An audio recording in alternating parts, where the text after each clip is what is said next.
ॐ नमो सिद्धाणम्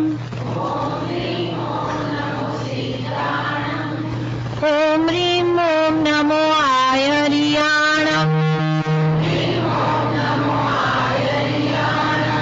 ॐ ह्रीं ॐ नमो वज्रायाणम् ॐ ह्रीं ॐ नमो लोहे समसाहुणम् एषो पञ्च नमोकारो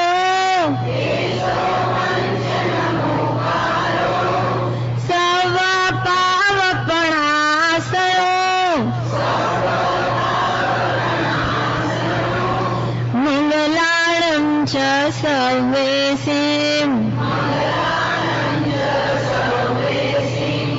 पढमं हवै मङ्गलम् मङ्गलं भगवान् वीरो मङ्गलं गौतम प्रभु मङ्गलं स्थूलिभद्राद्य जीवधर्मोऽस्तु मङ्गलम् अज्ञानतिमिरान्धानां ज्ञानाञ्जनशलाकया नेत्रमुन्मीलितं येन तस्मै श्रीगुरवे नमः। મારા ઉપકારી ગુરુ ભગવંતોને વંદના પ્રણામ, મારા માતા પિતાને પ્રણામ, આપ સૌને મારા પ્રણામ। મહામાંગલિક દિવસો આવી રહ્યા છે। છેલ્લા 5 દિવસો મહામંગલને કરનાર છે। સંઘનું મંગલ, પોતાનું મંગલ અને સર્વ જીવ રાશિનું મંગલ। આપણે અહીંયા મંગલ કરશું તો એની અસર આખા સમસ્ત વિશ્વમાં ફેલાયેલી છે। આપણી જૈન ધર્મની આરાધના એટલી બધી સૂક્ષ્મ બળવાળી છે કે એની અસર 14 રાજલોકમાં પણ થઈ શકે। પણ જેવું આપણું સત્વ પરમાત્મા જ્યારે આરાધના કરતા ત્યારે કલ્યાણક વખતે 14 રાજલોકમાં એની અસર થતી। તો આપણે સૌ કોઈ ખૂબ જ સત્વ ફોરવી આપણી આરાધના આપણને લાભદાયી થાય, કુટુંબને થાય, આખા સંઘને થાય, તમારા સમસ્ત દેશને થાય અને આગળ વધીને આખા વિશ્વને થાય, એટલી આપણી મંગલ ભાવના છે। તો આ માંગલિક દિવસોમાં કાળું વસ્ત્ર અવોઇડ કરશો અને મંગલ કાર્યોમાં બને તો સૌભાગ્ય વ્યક્તિઓએ જ ભાગ લેવો। સુપન પણ સૌભાગ્ય વ્યક્તિએ જ માથે લેવી। તમે કદાચ લીધું હોય ને તમારે કરવાનું ના હોય તો તમારા સંતાનો ગ્રેન્ડચિલ્ડ્રનને તમે લાભ આપી શકો। પણ મંગલ વસ્તુમાં આ પંચ કલ્યાણકની ઉજવણી, આજે આપણે પંચ કલ્યાણકની વિચારણા કરવી છે, એ ઉજવણીમાં દર્શન કરવા પણ સૌભાગ્યવતી ના હોય અને બેસવા નથી। દર્શન કરવામાં શું વાંધો? તો participation is out of question. So આપણે કોઈને કહેવું ના પડે અને સ્વેચ્છાએ સમજીને આ મહામંગલકારી કાર્યમાં સૌ અનુમોદના કરે। માથે ઓઢજો પ્લીઝ।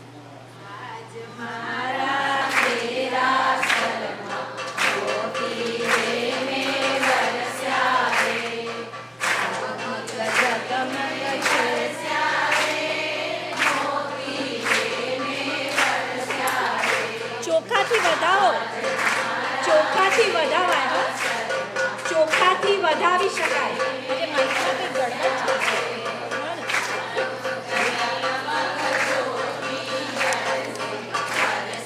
મને ચાલી માઇકમાં પ્રોબ્લેમ છે એવું લાગે છે।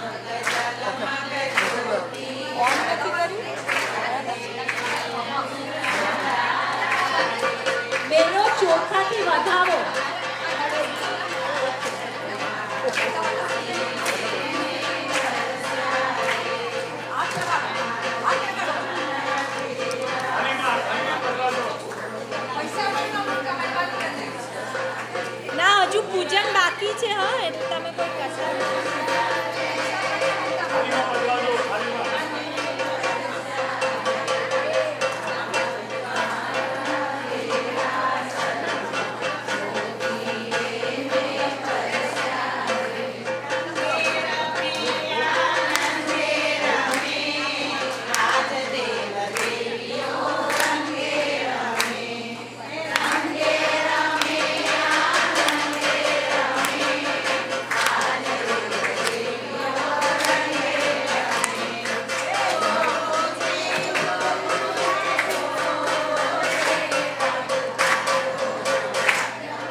ગ્રંથો લઈને માથે મૂકીને નાચવા જેવું છે એવા આપણા જૈન શાસનના ગ્રંથો છે.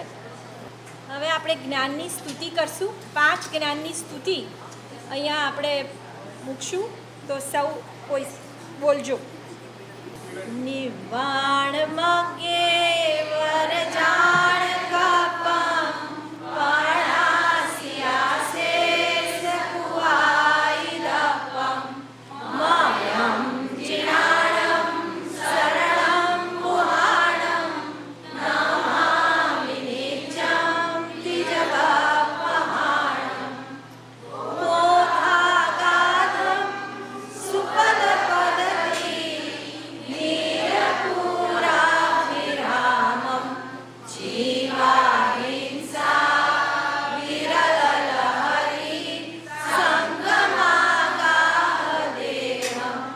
ચૂલાવેલમ ગુરુગમમણિ સંકુલમ દૂરપારમ સારમ વીરાગમજલનિધિમ સાદરમ સાધુ સેવે અર્હદ્વક્રપ્રસૂતમ ગણધર રચિતમ દ્વાદશાંગમ વિશાલમ ચિત્રમ બહવર્તયુક્તમ મુનિગણ વૃષભૈ ધારિતમ બુદ્ધિમત્વિ મોક્ષાગ્રદ્વારભૂતમ વ્રતચરણફલમ નેયભાવપ્રદીપમ ભક્ત્યા નિત્યં પ્રપદ્યે શ્રુતમહમખિલં સર્વલોકૈકસારમ જિનજો જનભૂમિ વાણીનો વિસ્તાર પ્રભુ અર્થ પ્રકાશે રચના ગણધર સાર સો આગમ સુણતા છેદી જે ગતિ ચાર પ્રભુ વચન વખાણી લઈએ ભવનો પાર. જ્ઞાનાવરણી જે કર્મ છે ક્ષય ઉપશમત સતાય રે. જ્ઞાનાવરણી જે કર્મ છે ક્ષય ઉપશમત સતાય રે. તો હુએ નિજ આત્મા જ્ઞાન અબોધતા જાય રે. વીરજિનેશ્વર ઉપદિશે તુમે સાંભળજો ચિત્ત લાઈ રે. આત્મ ધ્યાને આત્મા પ્રીતિ મળે સવિયાઈ રે. વીરજિનેશ્વર ઉપદિશે તુમે સાંભળજો ચિત્ત લાઈ રે.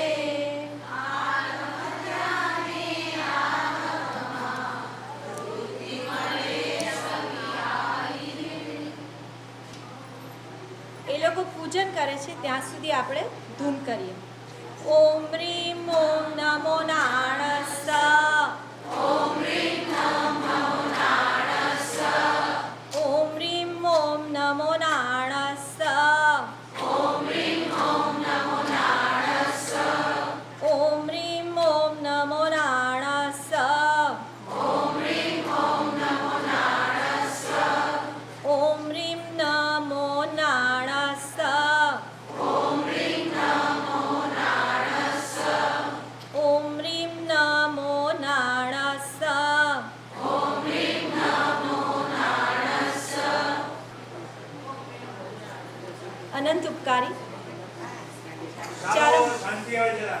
ચરમ તીર્થપતિ શ્રવણ ભગવાન મહાવીર સ્વામી ના શાસનના પરમાર્થને પામેલા એવા કરુણાનિધિ ગણધર ભગવંતોએ, સુવિહિત આચાર્ય ભગવંતોએ આપણા સુધી આ જૈન શાસન પહોંચાડ્યું. પ્રભુ મહાવીર સ્વામીનો સંદેશ આપણા સુધી પહોંચાડ્યું, એમાં માધ્યમ જો કોઈ બન્યું હોય તો એ આપણા આગમો છે. આ આગમ ગ્રંથોનું જેટલું બહુમાન કરીએ તેટલું ઓછું છે. કારણ જો આ આગમ ગ્રંથો ના હોત તો આપણા સુધી આ સુવિહિત માર્ગ અખંડપણે કેવી રીતે આવ્યો? જેટલો આ ગ્રંથકારનો ઉપકાર છે એટલો આ ગ્રંથનો પણ ઉપકાર છે. એટલે આપણે સૌ પ્રથમ આ ગ્રંથનું બહુમાન કર્યું. આ ગ્રંથના બહુમાનથી જ્ઞાનાવરણીય કર્મ ખપે છે અને એ ગ્રંથ વાંચન માટે આપણે પાત્ર બનીએ છીએ. કોઈ પણ ગ્રંથ, મે ઇટ બી જીવીચાર, કોઈ પણ તત્વજ્ઞાન ભણવા બેસો, 2 પ્રતિક્રમણ સૂત્રના અભ્યાસ કરવા બેસો, બાળકને શીખવાડવાનું અને આપણે પણ એ પ્રમાણે કરવાનું કે કોઈ પણ ગ્રંથ ભણો, સાપડા પર એ પહેલાં ચોપડી પુસ્તક મૂકો, પછી એ પુસ્તકને 5 ખમાસણા આપવાના અને ગ્રંથકારને નમસ્કાર કરવાનો. 2 પ્રતિક્રમણ ભણવા બેસો તો કોને નમસ્કાર કરશો? સુધર્મા સ્વામીને મનોમન નમસ્કાર કરવા. એવી રીતે જે કોઈ પણ તત્વાર્થ સૂત્ર ભણવા બેસો તો કોને યાદ કરશો? ઉમા સ્વાતિજી. અને બને તો શક્ય હોય તો જે ગ્રંથકાર હોય એનું જીવન ચરિત્ર વાંચવા, એને વિશે કંઈક માહિતી મેળવવાની, કલેક્ટ કરવાની અને પછી આગળ વધવાનું. ઓલ ધીસ ઇઝ અ પૂર્વ ભૂમિકા કે જેના લીધે તમે ખૂબ પાત્ર બની જાઓ છો અને રિસેપ્ટિવ બનો છો. અને થોડા કર્મો ખસ્યા હોય આ ગ્રંથ અને ગ્રંથકાર બંનેના બહુમાનથી જ્ઞાન અને જ્ઞાની બંનેના બહુમાનથી જ્ઞાનાવરણીય કર્મ ખસી જ જાય. એને ઇટ અપ્લાઇઝ કે તમારે જ્ઞાનાવરણીય કર્મ ન બાંધવું હોય, સમ્યક જ્ઞાન મેળવવું હોય તો શું નહીં કરવું જોઈએ? જ્ઞાનના સાધન અને જ્ઞાનીની આશાતના ન કરવી. આ દેશમાં જ્ઞાનના સાધનની ઘોર આશાતના છે. એને પાપ માનો ને તો પણ ઘણો. અહીં તો ઘણા પાપ માનવા કે સ્વીકારવા તૈયાર નથી. રિયલાઇઝેશન તો આ જ્ઞાનની આટલી ભક્તિ કરીએ એક બાજુ ને બહાર જઈને પછી ટીશ્યુ પેપર્સ વાપરીએ તો એ ભેગા ગંટુ છે. એક ખાવું અને ભસવું 2 કાર્યો ન થાય. તો આપણે એમાંથી ચેતી જઈએ. પર્યુષણ દરમિયાન તો ન જ કરીએ. આવા બધા ટૂંકા નિયમો પાળવા જેવા પર્યુષણ દરમિયાન એટલી એ 12 બોર્ડ ઉપર મૂક્યા હતા. થોડાક રિવાઇઝ કરવા છે, કાલે ફરી લાગી જશે. હવે ગ્રંથકાર ભદ્રબાહુ સ્વામીજીને આપણે સૌ વંદના કરીએ અને આ કલ્પસૂત્ર મહામંગલકારી આપણને આ પર્યુષણના દિવસોમાં એનો જે ભાવાર્થ છે એ આપણે સાંજના વિશેષ બોળી હાજરી હોવાથી સાંજના એનું વાંચન રાખ્યું છે. એના સંબંધિત જ વિષય આપણે સવારે લીધો છે. એની અંદર કલ્પસૂત્રની અંદર પ્રભુ ચરિત્રનું ખાસ વિશેષ વર્ણન આવે છે. એમાં જન્મ વાંચન આપણે કાલે કરવાના. એટલે ભગવાનનું પહેલાં શું વાંચશે? ચ્યવન વાંચશે, પછી જન્મ વાંચશે, પછી આખું ચરિત્ર. એટલે 5 કલ્યાણકની વાતો કલ્પસૂત્રની અંદર આવવાની છે. તો જન્મ વખતે શું થયું, ચ્યવન વખતે શું થયું, તો 5 કલ્યાણકની વિચારણા આપણે અહીંયા સવારે કરીએ છીએ. દેવ તત્વ ચાલી રહ્યું છે, એમાં નામ, સ્થાપના અને દ્રવ્ય પર આવ્યા છીએ. 4 રૂપે ભગવાન છે. નામ રૂપે, સ્થાપના રૂપે એટલે આકૃતિ અને મૂર્તિ રૂપે, અને ત્રીજું છે દ્રવ્ય એટલે ભગવાનના પૂર્વ ભવો, એટલે બિફોર એન્ડ આફ્ટર. ભગવાન જ્યારે સમવસરણમાં દેશના આપતા હોય ત્યારે એ ભાવ તીર્થંકર કહેવાય. અને બિફોર એટલે નૈસારના ભવથી માંડીને જે પણ વાર્તા આપણે સાંભળશું એ બધું શું કહેવાશે? દ્રવ્ય નિક્ષેપની આરાધના. ચરિત્ર ત્યાં સાંભળશું. છેલ્લા ભાવમાં પણ જ્યારે પરમાત્મા જન્મે ત્યારે પણ એ કેવા કહેવાય? દ્રવ્ય તીર્થંકર. તો એના 5 કલ્યાણકોમાંથી કેવળ જ્ઞાન કલ્યાણક સિવાય 4 કલ્યાણક કેવા કહેવાય? દ્રવ્ય નિક્ષેપની આરાધના. તો આપણે કલ્યાણકોની વિચારણા કરવી છે. આ પરમાત્માના 5 કલ્યાણકો છે. ચ્યવન, આ શબ્દ શું સૂચવે છે ખબર છે? મારે એમાં ખાસ એક વિશેષ વસ્તુ કહેવી છે. ચ્યવન કલ્યાણક એટલે પરમાત્માના માતાના ગર્ભમાં પ્રભુનો જીવ આવે, અવતરે. Conception, event of conception. હવે મારે એમાં ખાસ એ શબ્દનો અર્થ કરવો છે. ચ્યવન, it doesn't mean conception, it means just the opposite. એટલે શું કે ભલે it is the event of conception, ચ્યવન શબ્દ મીન્સ ચ્યવી જવું, મરી જવું, ઉત્પન્ન થવું એવું નથી. ચ્યવન એટલે જે દેવલોકમાં 10મા દેવલોકથી મહાવીર સ્વામી પધારે, તો ત્યાં જે મોમેન્ટે પોતે દેહ છોડે છે એ મોમેન્ટને શું કહેવાય છે? ચ્યવન. અને ખરેખર રાઈટ શબ્દ એટલે I am not saying this is wrong, પણ I want to show you the મહિમા, એની પાછળનું જે રહસ્ય છે એ મારે ખોલવો છે. તો પરમાત્માના માતાના ગર્ભમાં જ્યારે ઉત્પન્ન થાય ત્યારે ઉત્પાદ કહેવાય. આમ તો ચ્યવન અને ઉત્પાદ આવા 2 શબ્દો આપણે ત્યાં આવે છે. તો આમાં ઉત્પાદ કલ્યાણક કેમ ના કહ્યું અને ચ્યવન કલ્યાણક કહ્યું? એટલે જે કલ્યાણક વખતે 14 રાજલોકમાં જીવો સુખ શાતાને પામે છે, નરકમાં પણ અજવાળા થાય છે, એ બધી ઘટના જે થાય છે એ ક્યારથી શરૂ થઈ જાય છે? ફ્રોમ ધ મોમેન્ટ ઓફ ચ્યવન. That's what you want to say. ત્યારથી શરૂ થઈ જાય છે. માટે એને ચ્યવન કલ્યાણક કહ્યું, નહીં કે ઉત્પાદ કલ્યાણક. ઉત્પન્ન થયા નથી એ પહેલાં એમની ઓરા અહીં સુધી ધરતી પર પહોંચી ગઈ. 14 રાજલોક વિશ્વવ્યાપી બની ગઈ. હવે એક તમને વિચારવા માટે એક વાત મૂકું. માનો કોઈ અહીંયાથી મોગરાના છોડના બીજ લેવા બજારમાં ગયું. મોગરાના બીજ ગયું છે ક્યાં? બજારમાં શોપ કરવા. હવે શું એની સુગંધ અહીંયા આવે?